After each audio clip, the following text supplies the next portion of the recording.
It's gonna sound a little American probably, but go for your dream and never give up.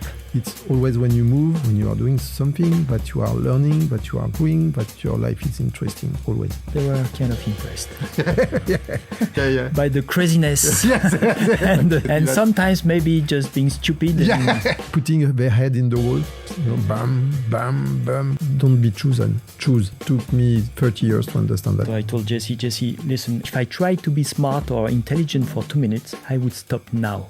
All my body says stop. Stop it. Stop this project, find a job and secure your family. And you know what, Jesse? I'm gonna keep on going with this project. It's all about the people. If you have the people, you can do everything. If you don't have the people... The best advice I received from someone is, Manu, don't do that. If you respect yourself, if you respect your brand, you have. In this Sports and Outdoor Mentors episode, I chat with Manu and JC, the co-owners of the iconic surf brand Oxbow. Manu and JC have a combined 50 years of experience in the sports and outdoor industry and have worked for multiple brands, including Reebok, Salomon, Rossignol, Billabong and Dakine. They talk about life before Oxbow, the challenges they face trying to acquire the brand, and much more. Before we get into the episode, I do have one favour to ask. Less than 50% of people watching or listening are subscribed. So please hit the subscribe or follow button to help us reach more people so that they can also benefit from the valuable insights leaders like Manu and JC share. I hope you enjoy the episode. If you do, please don't forget to like and leave a comment. JC and Manu, so between the two of you, you have more than 50 years experience in the sports and sports industry. Yeah. So, but I'm interested, maybe before we get into that, why the sports industry? What kind of drew you in? I know you had slightly different backgrounds, even though you came together, I think, at Billabong the first time. Mm-hmm. Yeah. But maybe, I don't know who wants to go first, but yeah, what got you into sports in the first place? Ladies first. Yeah. So I start. The beauty before the age. So when you said 40 years, 40, 50, 50, that's 40 and 10. Well, Okay. I was going to let the audience I just want to make it clear from the beginning. So that being said, what my main motivation since ever is the passion of action sports. I'm a snowboarder. I love surfing and skateboarding, and the reason why I'm here, the first reason is because of this passion. Okay. And you grew up, I think, in the Alps, if I know well. I grew up in the mountains. And that was, I guess, somehow natural. The action sports and snowboarding was in your path, or was it something that was a part of life as a kid? Yeah, it was part of my life when I was a kid. I grew up on a snowboard, and when I got to the point where I had to decide what to do professionally, it came as something very obvious. I wanted to work or to merge my passion for action sports and my my career, I would say. And I had the opportunity to do both at the same time, starting at Salomon, working in the snowboard department, spending a lot of time on the slopes. So that's how it all started. And for me, that's completely different. I was not supposed to work in this industry. I was more in football, and I was really a great. I really enjoy playing football, but for me, working in the sport industry was not really a work or a job. So I started working as a sales rep for big industries like Hertz rental car or 3M. And I think finally it was only a luck to work in this industry, because a friend of mine told me that Reebok was looking for a sales guy in my area, and that's the reason why I started working in the sport industry. And I've been very, very lucky finally, because I have been the opportunity to work all my entire life in this industry, and that's pretty cool. Yeah, absolutely. I can confirm. So you've both had, I would say, really strong career progression throughout your careers, as you said, starting out as a sales rep. Yeah. Yourself, I think, at Salomon, product marketing manager, and now you're leading and owning a brand. And we'll probably spend most of the time today talking about maybe the last 4 years, particularly, obviously here at Oxbow. But I'm interested, kind of looking back at your career, what would you identify as maybe the key reasons why you've been able to kind of progress and why you've been able to sit here today in the position that you are? I think this is the reliability, because as a sales guy, the most important thing for a sales guy is to have the confidence from his customer. And when you have this confidence, you have the customer. And when you have the customer, it's worth a lot of money for the companies. And I think this is thanks to this reliability, because I have always been very reliable with my customers and I always had their confidence. And that's probably the main reason I have been able to do this career. And did you, over your career from a sales point of view, does anybody stand out as being somebody that particularly influenced you or guided you or supported you through your career, either professionally or personally? Not really, except the values I had since I am a kid from my parents. Okay. It's all about the values. Yeah. And just not thinking about my money or my bonuses at the end of the year, but just thinking that what is the good deal with the customer if I want to have a long-term deal. Yeah. So I think it's more about values. So Okay. I would say from my parents. So I think those values will probably come up a little bit later again when we talk about Oxbow, because I already start to feel a similarity. Yeah. But Manu, what about for you? Of course, the reason why I'm here today is probably because I've been professional enough, structured enough to make my way through all the different steps. But probably the main reason, the main motivation why I'm here today is because I always wanted to own my future and to be my own boss, make my own decisions, or make our own decisions. I've always been chasing this power of decision and not having someone on top of me telling to me what to do or not. That was my ultimate target, to be my own boss. And that's what pushed me through all the experiences and all the steps I went through. And people, I met a lot of people, and I loved that. I had a lot of managers and colleagues, and I would say most of them showed me what not to do. So it was a good lesson for me, and only very few of them showed me what to do. And and I want to say that one of them is JC, and he has a couple year more than me, and he's a little more experienced. It's only a couple now, you know. Yeah, it's much better. Because this is the truth starts to come out. and I really benefit from his experience, professional experience, and also his values and the way he sees the life at work and outside work as well. Okay, interesting. So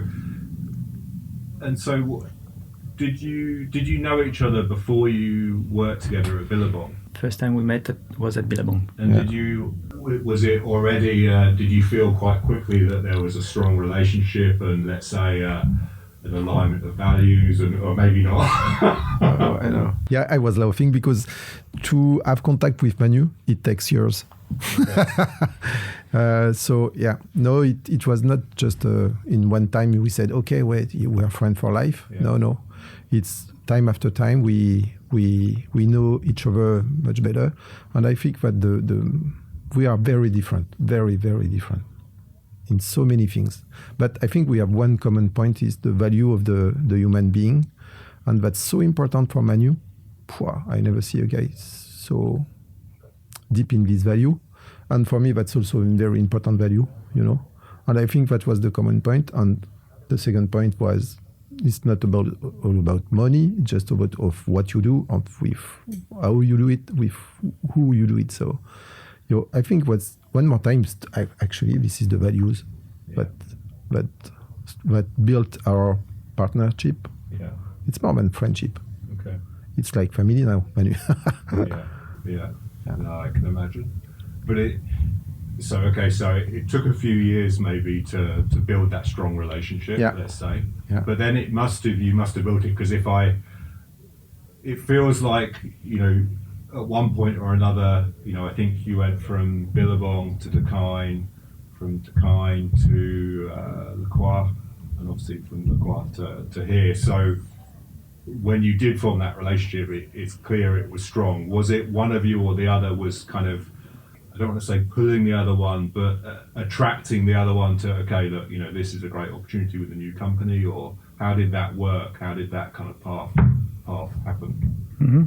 Just to mention that at the beginning, one of the reasons why we also came along together well, it's because we were very complementary. I'm really into marketing and product, and I'm not really into sales, and that's not something that give me a lot of motivation to take care. And JC was really, still is in the sales, and in the couple we had our own field, and both, I would say, together we are really strong because we cover all areas. So that was the beginning, and after years, of course, the relationship is even stronger than just being complementary, because I take care of marketing and product, and he takes care of sales. It's much more than that, but it was really the starting point. And as he mentioned, it takes me usually 10 years to trust someone. Okay. And I have never been disappointed by the collaboration with JC. It's even more than that. It's together we grew up stronger in our professional life, at least mine, and it's very reassuring, very reassuring to me that I can count on JC for all the sales topics. He's the only one I rely so much. So that was very important. And talking about who's leading the couple, I would say I'm a little more adventurous than JC, probably. So I agree. I wanted to go for this ultimate adventure with Oxbow or any other company. I wanted to own something. I wanted to drive and to run a business, and I suggested JC would be the right partner for that, and it took me not so long to convince him.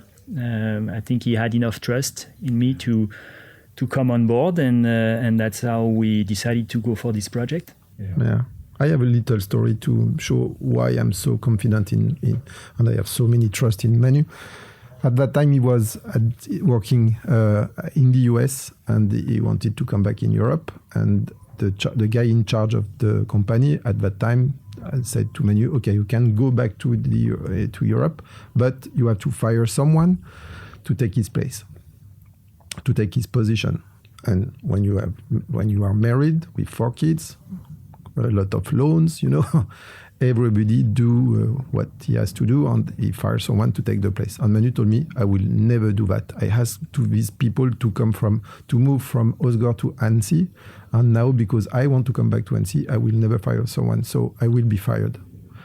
And that's the first time, and that's the only time I saw that. So I said, okay, if he's able to do that, I think I can give my confidence to Manu. And so that's the reason why. And then for who is the leader in the couple, this is Manu, absolutely, because he is more adventurer. I think he's more motivated. I was not so deep in wanting to be my boss. My parents run a company, and it was only pain in the ass to run a company. It was not fun at all. So I didn't want to run a company. So it was really Manu who decided that. And the other point is, and I think that's probably the most important point, the successful companies are always led by the marketing or product, never by the sales, never by the finance. So I think it makes sense, but the leader is the guy in charge of the marketing on the product. Yeah, that's really interesting that you said about your parents were entrepreneurs who were running their own business. If I was to bet, I would have assumed that it would be you, and that's why your motivation to run your own business was so strong. So was that the case for you, Manu, or was it completely different? You mean about my parents? Yeah. I mean, they were, kind of entrepreneur as well, but for me, it wasn't a question if it's difficult or not. The freedom of driving his own destiny was much higher than anything else. Yeah. So even today, of course, coming at work every day, dealing with issues, it's a big pressure. I mean, we have a huge responsibility. It's 100 families. We have to secure somehow. So, but we don't think about that. We think about the success and the pleasure, the fun, and the privilege to make our own decisions. So that's really above everything else to me.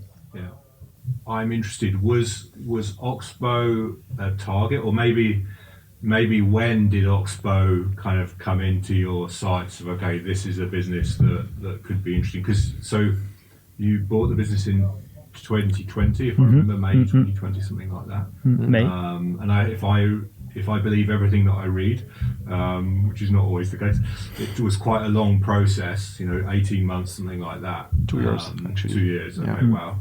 So you were thinking about, obviously, the brand quite a long time before, but so what drew you to the brand, and what made it appealing to acquire Oxbow? I grew up with Oxbow in mind, of course, and not just in mind, but on my shoulders as well. I was wearing Oxbow product, and it was the great era of Oxbow in the 90s. So I knew the brand since the creation, probably. So it was on my radar. The day I decided to take over a company, I look at what was available on the market, I would say, and Oxbow was one of the brands available on the market. So it was not so many. So I asked myself, okay, Oxbow was a legendary brand for sure.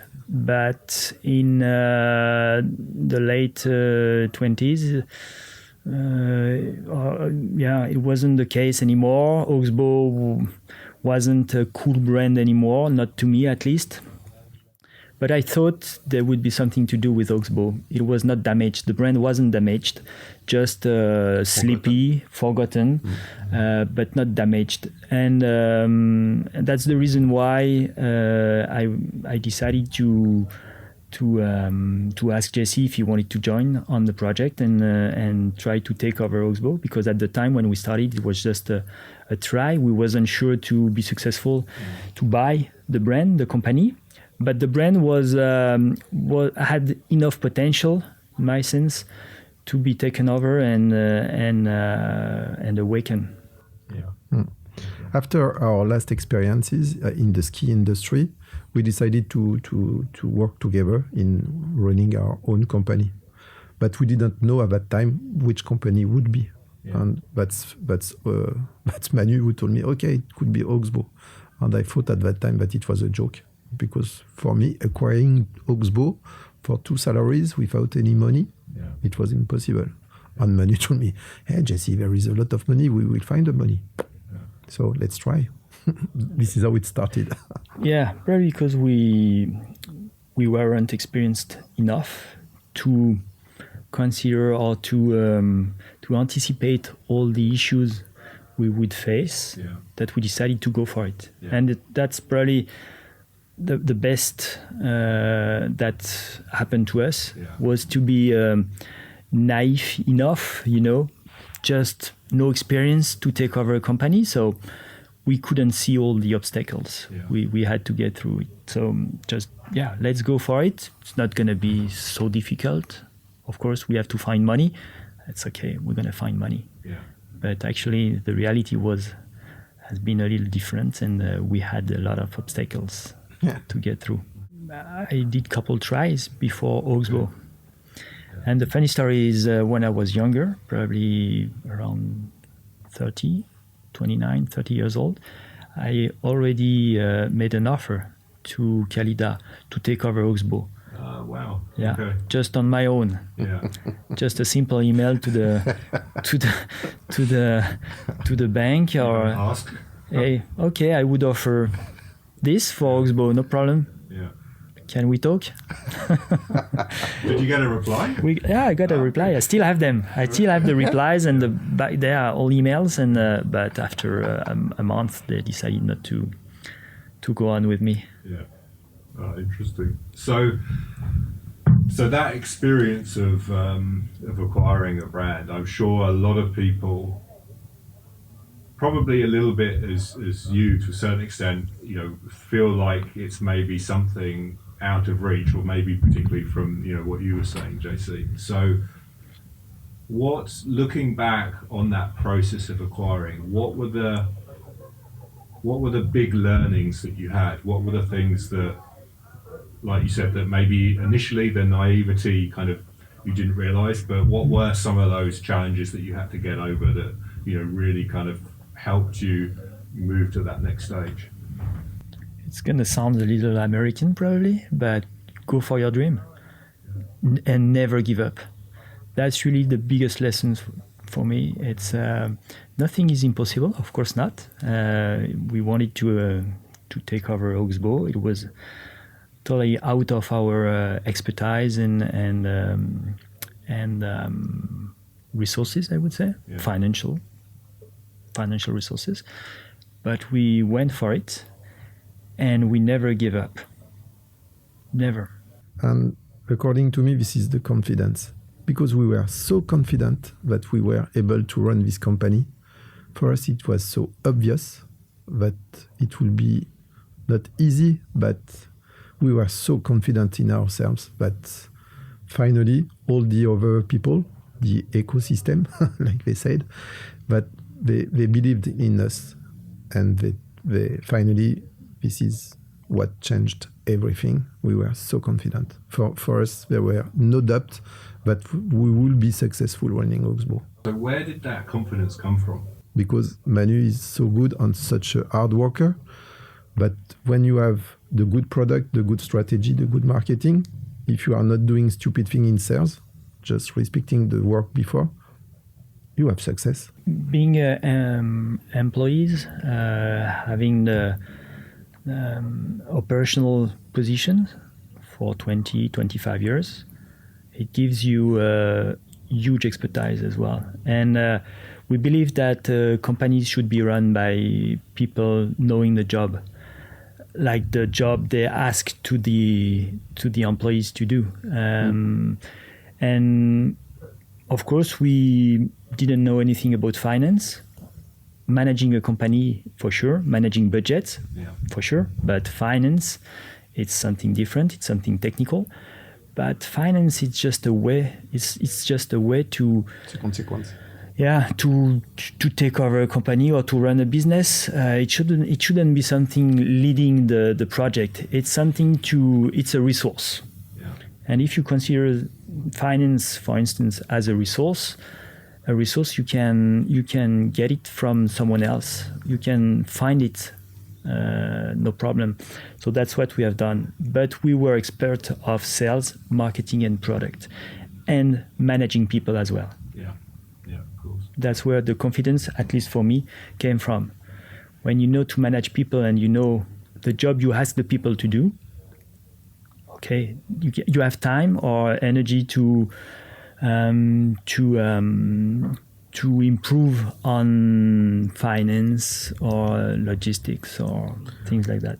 And we have been working together for 10 years, something, and we had been through a lot of very difficult experiences, like a carve-out, social plan, moving her headquarters, struggling when you have a lot of debts, so many very, very difficult challenges. And we always have been very as successful. And we always have been a very good relationship for us. It's always been, like we were working, we always had fun working together, even if all the environment was so difficult. But we were very confident that we will be successful with Oxbow. Yeah. And that's the reason why I think we have been lucky enough to acquire Oxbow. And never lose the common sense as well. Yeah. Never ever. It's a basic. Too many people lose that when they run a company. I mean, we are doing T-shirts and sweatshirts. Exactly. Yeah. And we have to sell it to customers. Other than in, let's say, your professional life, and we've already touched on this a little bit. Well, in fact, you've both touched on it from a soccer point, a football point of view, and a board sports point of view for yourself. But what role today does sport play in your life outside of Oxbow? Is it still something that's important for you? Yeah, I love sport. It's my main hobby in life. I started playing football, then tennis, and now I play golf because I'm too older to play the other sports. I would love be able to play football again, but unfortunately, I'm not have. How do you say that? In Vicen. Healthy. The fitness level. Yeah, my fitness level. I drink a lot. I eat a lot, and so I'm not fit enough to play football anymore or tennis anymore. So now I'm playing golf, and I really enjoy playing golf. Yeah. And it's 100% of my weekend. Yeah. And when I look at TV, it's 90% of what I'm seeing is sport on TV. So sports is really a passion in my life. Okay. Really. Okay. Interesting. I mean, action sports drive my career, but my life as well. That's how we decide where we go on holidays. That's it. I mean, it's all focused on action sports. I wake up in the morning before coming to work and I go surfing, snowboarding in winter. That's where I have a lot of fun with my kids, my friends. It's all about action sports, mainly surfing, snowboarding, skateboarding. I grew up with this in mind, and I never lost it. Yeah. So and you have a wealthy waste. I have to style of life, way of life. I make sure that I will be able to surf and snowboard as long as possible. So of course I do exercise and physical exercises and try to maintain, even if the years are. Doesn't help. No, he's lucky. He doesn't like alcohol. Yeah, he's lucky. This is something else that is very important in our binôme. In couple, he drinks, he eats. And he works. And I work. I surf and I snowboard. So Now I see the balance. I'm the sales guy, I have to. It's good for me. How do you find a balance? Because JC, you spoke earlier on about your parents running their business, and that it was tough and a lot of work. And I think a lot of people would, from the outside, look in and say, "Okay, you're now running a company, and for sure that can give you freedom, but also, as you well articulated, you have 100 or so families that are somehow relying on the business, so that comes with it pressure. So, and we've already discovered that one of you works a lot and the other one plays golf, drinks and eats a lot. That's the perfect. Am I stupid? No, probably not. It took this long. I really I'm enjoyed slow. this partnership. But how do you find the balance? Because I think you're both married. You've got kids. Yeah. So you both have families. You enjoy sport. You have families. You're running and owning your own business. How do you find a balance, or do you find a balance? I found a wife, a beautiful and an amazing wife that helps me to maintain the balance, of course, because I have kids, I have dogs, I have a house, I have many things, many reasons to not surf or snowboard, plus the pressure from work. But to be serious, of course, we have a huge pressure from work. And the goal is to not to reduce the pressure at work. It's difficult. It's to make sure we have enough fun to balance the pressure. So as soon as the pressure increases, we have to increase even more the pleasure, the fun. So the most pressure I have, the most surf and snowboard I do. Okay. That's how I try to maintain the balance. And I wake up early in the morning. I go to bed pretty late in the night, sleep as less as possible. Really? Yeah, because it's important, but it's time where you don't surf, you don't snowboard, or you don't work. Yeah. And I'm lucky enough to have my kids snowboarding and surfing with me. Everybody's good shape, good health. So but really maintain the level of fun. It's very important, and never forget to have fun. That's the reason why I started this career. That's the reason why I started to work in the action sport. It's to in the end have fun and keep snowboarding and surfing. So I push myself to snowboard and surf as much as possible. Okay, interesting. So I'm interested because for me, sleep is like this almost non-negotiable. Like I feel like, okay, I need to have so many hours of sleep. So, but what's like an average night for you in terms of hours? I would say 5. Okay, wow. Okay. 5 hours, 5 to 6, Okay. which is maybe a lot for many people, but it's less than I expected in the beginning. Yeah, 5 hours, and For then me it's 10. because it rains. So of I'm course. very tired. So then, if you wake up in the morning at 5 and you go to bed at midnight, it's a lot of time to do everything. Yeah, it's great. Interesting. Okay. So I'm guessing the answers are going to be slightly different. Yeah, probably. Yeah, that's a very good question because balance is very important. I don't want to die on regretting that I only work in my life. So the balance is very important. And I am very lucky because I have a wife who who knows what is to run a business because his own parents was entrepreneurs as well.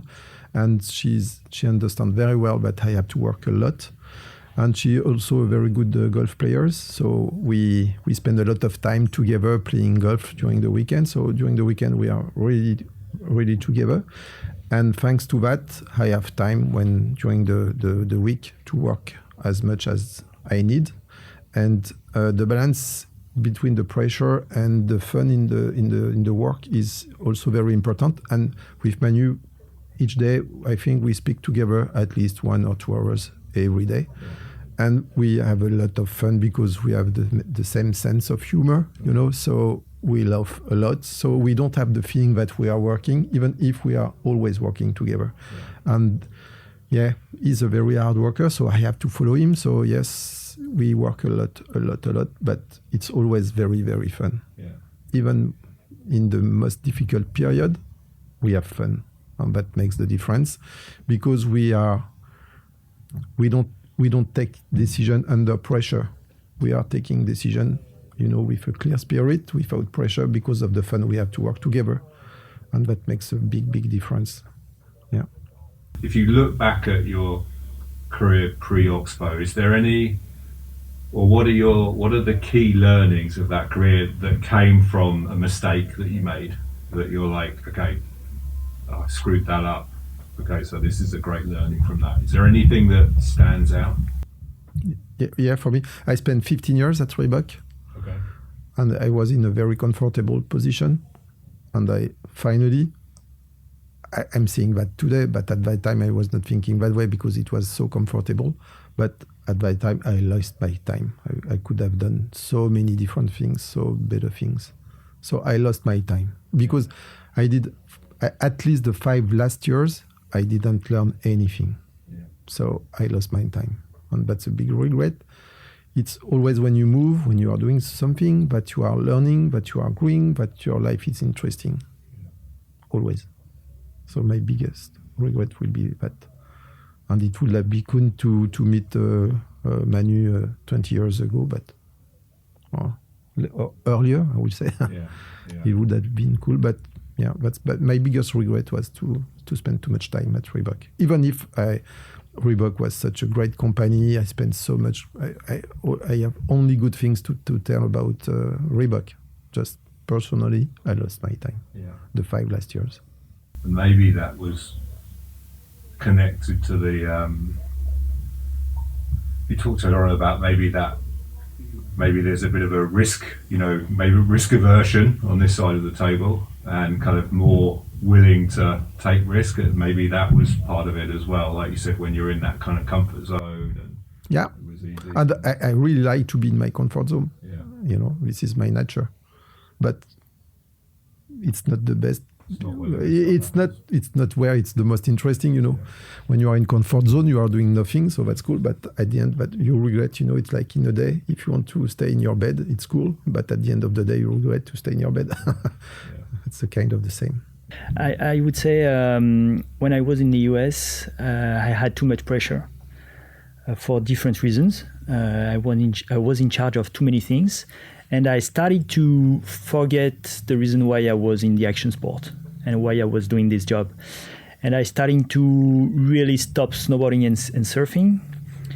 And I used to say, we're not saving life. I mean, we are doing t-shirts and sweatshirts. That's important. People rely on us. We are in charge of a business, so it's serious, but not enough to forget the reason why we do this job. And the reason why I do this job is really because I want also to have fun with my friends, with my family, with the people I'm working with. And I forgot this at this time, and it started to be only bad pressure. And it wasn't the right path. So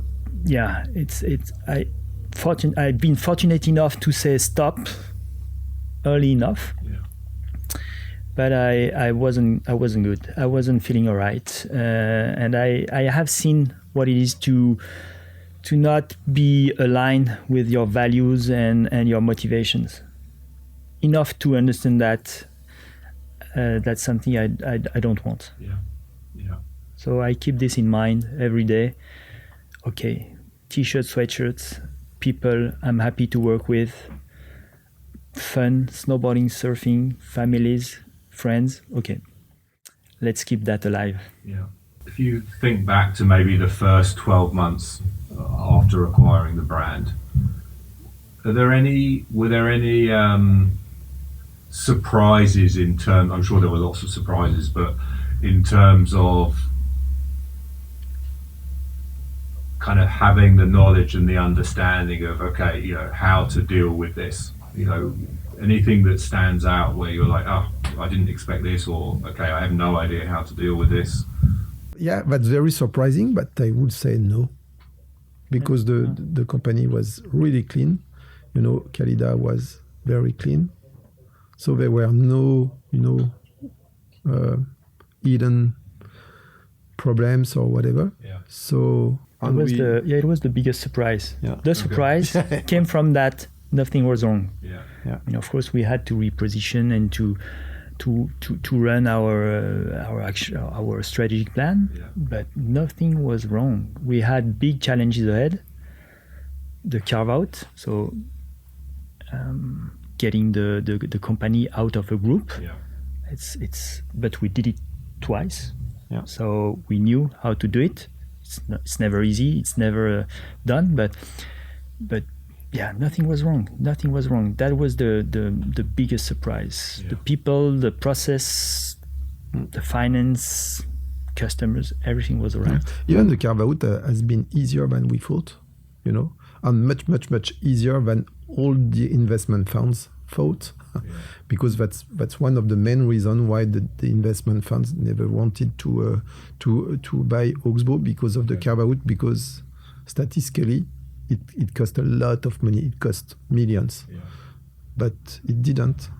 Finally, because the way we did it, we, like Manu said, we have already did that one time, and also Khalida helps us a lot doing this. So yeah, so the surprise is that there were nothing wrong. And we had a lot of support from all the people around, even the vendors. I mean, Khalida helped us a lot to get through the process of buying the company and also doing this carve out. The people from the group, Khalida Group, because Khalida is the mother company, but the group, La Fuma and Millet, they all helped us a lot, supported a lot the carve out project. And the people inside the company, they were really together with us to make it a success. Yeah.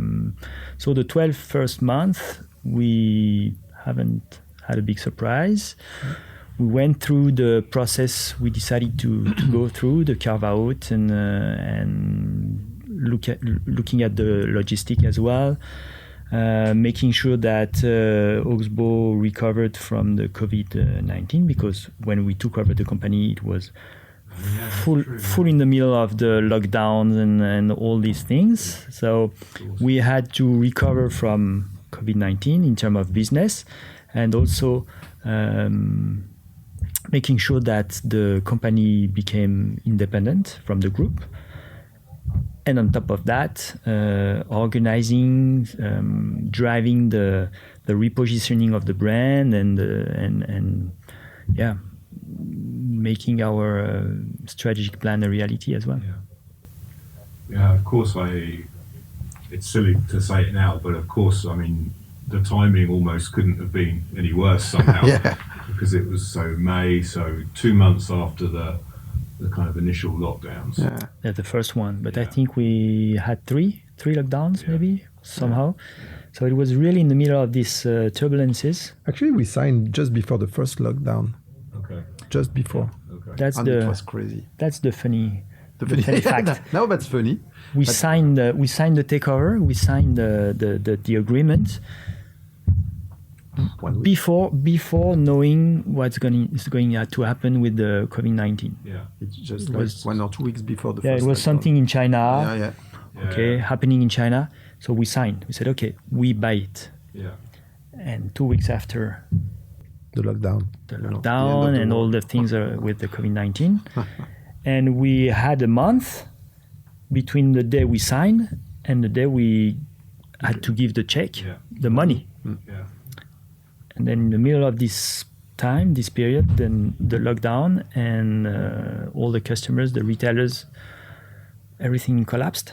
It was the end of the world at that time. It's difficult to remember now, but and we didn't know what would happen.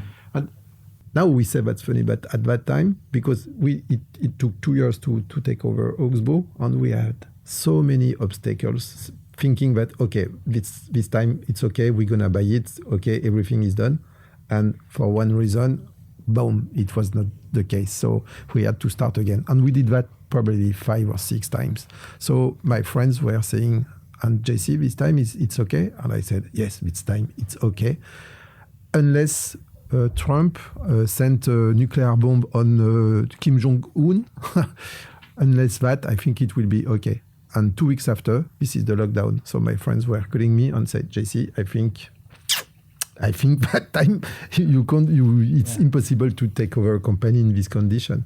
Someone somewhere wants to make it a fail. It was completely crazy. Wow. And so in one month, we had to start again the negotiation with the buyer, with the banks, with the financial partners, with all the people. It was really crazy. Because even Khalida, they thought we would stop the process and just give up. Yeah. So we had a call and okay, so we understand you probably want to stop. You want to do something else, okay?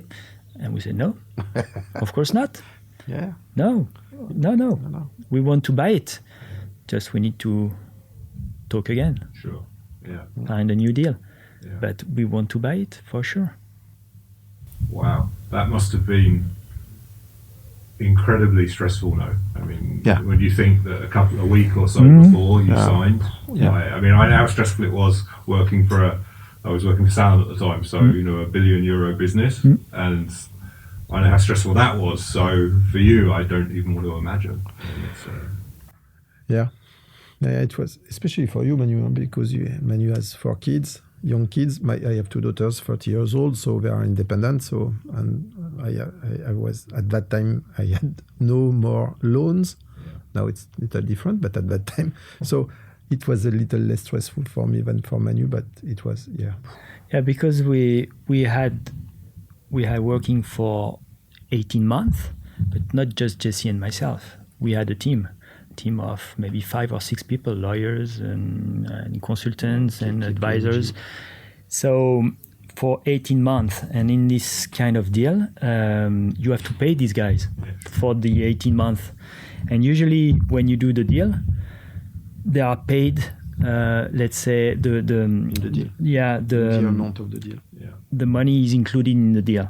But if the deal is not done, we still have to pay them, They're still JC and myself, considering- from our own pocket. Yeah. And it's hundreds and thousands euros to pay these guys. So and even at that time we were able to have fun and to laugh about what Our you situation. have to, Yeah. know, because otherwise, yeah, you cry. you, You cry and you're gonna you be kill crazy. yourself. So the pressure was probably at the highest point because it was the end of the process. So we had 18 months of invoices to pay to the consultants, and the deal wasn't done. The deal was even almost dead. So that's not the reason why we wanted to buy it. The pressure was very high, for sure. Yeah. For sure. And from the day one, we worked with two people of KPMG, and we met them 2 years ago at Lyon for the opening party, and we remember all. Yeah, we with them we remember all the time, all the obstacles, and they were saying that it was completely crazy, and for them it was what we did. For them, they thought that we would have stopped way more times before that we finally succeeded. So They were kind of impressed yeah. by the craziness and That's exactly and that. sometimes maybe just being stupid and stupid. how do you say stubborn and naive and Okay, guys, respect. How this guy are able to keep on, putting their head in the wall, bam, bam, bam. for keep 2 years. smiling, having fun Yeah. when the situation is desperate. Yeah. Okay, well, Okay. respect, guys. And there was- Congratulations. that didn't cause any friction between the two of you, because I mean Never. it must have been. I mean, in those situations when the stress is so high, normally the people that are closest to you are the ones Yeah, that yeah. suffer.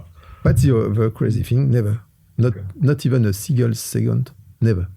No, we were aligned. And if Manu would have told me, JC, I stopped because now I have to work, I would have said, okay, I understand.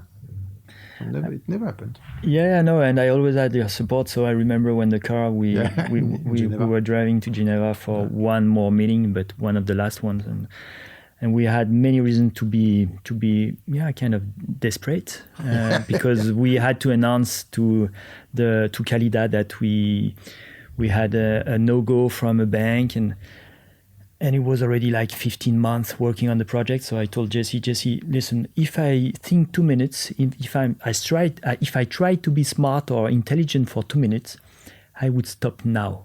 All my body says stop. Stop it. He told Stop me. this project, find a job, and secure your family. Yeah. And you know what, Jesse? I'm going to keep on going with this project. And Jesse said, yeah, well, it's your decision, but yeah, let's keep going. I was driving the car. I say, let's go to Geneva. So. And the funny story is that 1 hour later, we received a text from a banker at 8 in the morning. So that's very rare that they work at that time, saying, okay, I will go with you. Just 1 hour after. Just before the meeting started. Okay, we are with you. Yeah. So finally, in the end, But we never had tension between us. Never. So let's talk a little bit about values. I mean, you've both somehow touched on this already, but how did you define the values for Oxbow, and what role do they actually play in the way you're running the business? Because I think we've all probably experienced times when the values are written on the wall, and that's the only place they're really respected, on the wall. So I get the sense from both of you that values are very strong, a fundamental part of you both. So how does that translate then at Oxbow? I'm always a little lost with values and what is a value, but what I would say is we are very loyal and we expect the people to be loyal. We respect a lot the people. It's the priority for us, because it's not just because we're good and we want to be a good human being. It's also because to develop a healthy business, you have to have good people with you, motivated, ready to give a lot. And the only way to have people in this state of mind, it's when you give responsibility, you give respect to the people, you treat them well. And that's also a way to improve the loyalty of the people, because having loyal people, it's having a stable organization. It's important, not too stable, but stable enough, and be reliable for partners, suppliers, customers, anyone. Yeah, I would say the most important point is what Manu said. This is the people. It's all about the people. If you have the people, you can do everything. If you don't have the people, even Nokia can collapse. So it's all about people and all about respect. Because if you respect the people, they will be happy to work because they will be respected. And it's all about respect. If you respect the people, if you respect yourself, if you respect your brand, I think you will have the success from your retailers, from your customers, from the suppliers. It's all about people and respect. And respecting people doesn't mean always to say yes. No. It's also to say no. Yeah. And sometimes difficult decision to be made as well. But respect it. You can have respect in all these situations. If you respect yourself, if you respect your brand, you have to say no. You have to say no to customers. You have to say no to retailers. You have to say no to colleagues. You have to say no. Respect in both ways. Yeah. So that, I guess, from a cultural point of view, then, respect is probably the red thread, let's say, that runs through everybody, let's say, within the business. Yeah. When you give your word to respect your word, it's all about that. Yeah. It's all about that. You've both, now I'm going to make some assumptions here because I didn't work with the companies that you've worked with, but you've both worked in companies where potentially that's not the case, where the people and the respect is not, let's say, the red line throughout. So I guess it goes a little bit back to your comment earlier on about, it wasn't so much that you necessarily had some really strong inspirations in managers, but you learned from maybe the bad ones. And is that somehow how this topic of respect and people is now clearly so strong for you both? The main reason why I saw so many big brands collapsing is because the people working at the brands were not respecting the brand, doing shitty products, doing shitty deals, working with shitty dealers. I think that's the main reason why they started to go down. Yeah, a lot of From a sales point of view. Sure. But same everywhere in the company. And of course, it's not about the company, but the people in the company. And some of them, of course, I met and I crossed my path with these guys that don't have respect or not enough, in my opinion. Of course. And but I also understand why it's not easy to have respect. Sometimes you just want to protect yourself, and you are in a situation where you can lose control, you can lose respect, and I understand that. But that's where you need, as a manager, as a boss, you need to be strong, even in this crazy, stressful situation. Never lose respect, but it's easy to lose. Yeah. It's for sure easy to lose it. And I've seen a lot of people losing the respect and many other things just because too much pressure. And if you don't have the right level of or to deal with the pressure, You have to accept the duty of the responsibility. yeah, you can lose the values, the respect, everything. And that's where we also have a big responsibility when you manage people. It's not to put too much pressure on the people, because according to the pressure they can deal with, you have to make sure the balance is there, is respected. If not, of course, you take the risk to have the people changing their mind and becoming bad. And how, when it comes to looking for new members of your team, what's your approach to ensuring that you're finding people that will fit into that environment? Because some people definitely are motivated only by the money, let's say, and only by exceeding their target. This is usually a sales topic. I have a sales background too, so how do you make sure when you're bringing on new people into your team that they're fitting within that culture and within that mindset? I think you know that, because your job is to hire people, and when you hire someone, if you spend enough time, not too many hours, but enough time with the person, and if you are interested to know her, you understand quite fast what the motivations are. And we are not, I would say now, focused on the expertise, on the hard skills, let's say, but much more on the personality. Yeah. And it's usually interviews here or with us are in, let's say, 2 times. Yeah. The first one, it's with the direct manager to evaluate the skills, the professional skills. Yeah. And the second time, it's either with JC or me or both of us to test the personality and see if it fits with the rest of the group, with the company, with our values or not. Yeah.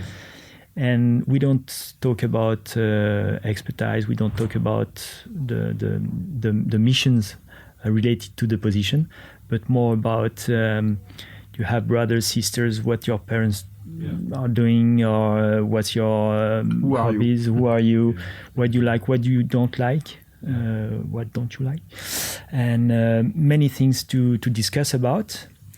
And then we hire the people, and sometimes it's a failure. And if you are not afraid to say no, if you are humble enough to accept your failures and say no, then okay, in France we have a couple months to see if we want to keep on working with the person or not. And sometimes we said, okay, we made a mistake, so let's stop. And sometimes, most of the times, it works well. Yeah. And we already hired people that were working at the lobby in a hotel to be at the customer service or to be accountant. And we train the people, we support, we help the person to develop the skills. And if the personality is right, quite often it works well. Yeah, absolutely. Yeah, it's super important these days, I think, more so than ever. But it's not always easy to really identify the personality, but it sounds like you have a good process. Actually, this is the most important thing, because the way we manage, we need to have people who understand that the cool management is for the benefit of the company. And when you are the wrong people, they think that it's because that's cool. And so we have to make sure that we have chosen the right personality to fit. And I think that you have this thing when you get in the building here in the head office, you can see that there is a different atmosphere than in the other companies. Yeah. And it's because they all have this kind of personality. And I know that personally, when I get in a shop and I can feel, I don't know if I'm right or wrong, but I can feel what is the atmosphere in this company, in this shop. And if the atmosphere is not good, I don't want to stay. I don't want to buy anything. Yeah. And I think that the consumer can feel the atmosphere of the brand, of the company, of the people who work at that company. Yeah, absolutely. And so that's the reason why that's also so important for us, Yeah. to have the good personalities. Looking at the big picture, and maybe it's the same answer, but what would you consider to be the most important role that you have, or the most important task or job you have of leaders of this business? I would say to anticipate. Now our role is really to make sure that we give the resources to our team to do what they do well every day. So we're not into doing sales or marketing or product. We have people for that, good people. Now our job is really to make sure that they will have time. The company will have time to develop and when I'm saying having time, it's about financial support, financial resources. It takes time to build up a strong brand. It's not something you can do in 2 or 3 years. You have to go slow enough to build up something very strong and solid foundations. So the time costs money. It's not about expertise. We have the expertise, but we need to be sustainable enough and to provide resources to our people to develop the right product, do the right marketing, and sell as much as they can. If you are fake, you can have a success. We have a lot of examples of fake brands who have a huge success very quickly, but never it lasts. Yeah. And we are in a long-term process, long-term project. So we don't want to be fake. We want to have a legitimate success, and it takes time. So what's the most valuable piece of advice you've ever received? Probably the best advice I received from someone is, Manu, don't do that. Because I've did it. I've done it. Yeah. And just the fact that he said, no, don't do it, why not? And then you start to think and you start to analyze and say, but of course I want to do it. Why shouldn't I do it? Okay, but then if I do it, okay, I have to think about it. So it starts a process. It launches a process to think about what you're going to do, and then you do it better. So yeah, it's not like only a joke, but it's Sure. because there is, I don't know, maybe it's because we're in France, but it's very rare when you meet someone to give you advice. Usually they say what you don't have to do or where you fail. But I had a boss at Billabong who gave me this opportunity who pushed me a lot. But it didn't happen to me a lot. It was this time, and only this time, I guess. And the rest of my life, I had to listen to people saying, no, don't do it, or do it differently. And sometimes they were right, but most of the time they were wrong. Yeah. I was 20 years old, and one guy one day told me, don't be chosen, choose. Okay. Yeah. Yeah. It took me 30 years to understand that. Yeah. Don't be chosen, choose. Yeah, that's right. And I have another one. It's future is now as well. Or in French, it's a little different, but it's the same sense. And don't wait for the future to see what's going to happen. Yeah. Do what you have to do now to make sure that in the future you will achieve your goals. Yeah. Don't wait. Don't be passive or don't be chosen. Don't stay in your comfort zone. Yeah. Yeah. Yeah. Drive your own destiny. It's really the best advice. We're gonna die.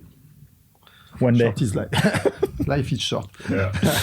Don't wait for the others. You've started answering another question, one of the last questions, which is always about if you could give future leaders of our industry 3 pieces of advice, what would you give? So maybe you've already given one here, because I'm not sure we can take your first one. Why not? Because it's quite time specific. But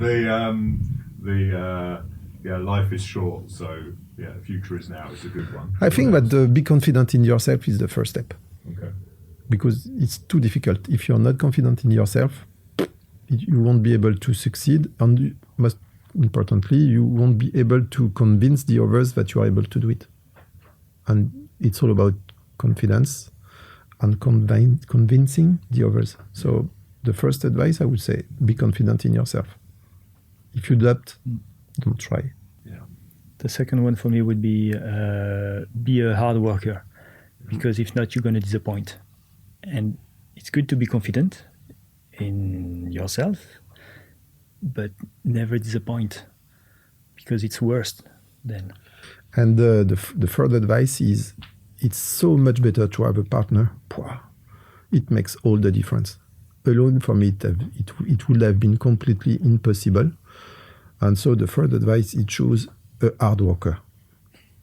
Who doesn't drink? It's better. But if he drinks, make sure that he's a hard worker. If today was the last day of your career, so you're going to hang up your surfboard, you're retiring from Oxbow and going to, well, no, not hang up your surfboard, you're just going to go and surf. The opposite, yeah. Exactly, the opposite. You're picking up your surfboard, you're picking up those golf clubs, and that's it. So, no more work. What message would you give to your team? Thank you. And good luck. Yeah, thank you. Thank you, because that's so cool to work at Oxbow, you know. Because that's strange what I'm going to say, but I don't have the feeling to be the owner of the company, you know. I'm just working amongst other people, and that's so cool to work with all these people. Some of them are working for Oxbow for almost 30 years, you know. They are so well experienced. If the company is still running, is still okay, is still alive, it's because they have worked so hard. So yeah, thank you. Same for me. Yeah, thank you. Very proud of you, and I hope that they will feel secure enough. A big thank you. Great. Well, thank you both. Thank for you. taking the time today and not saying no to me. I hope you enjoyed the episode. If you did, please like, subscribe, and leave a comment. Thanks for your support, and see you soon for the next Sports and Outdoor Mentors episode.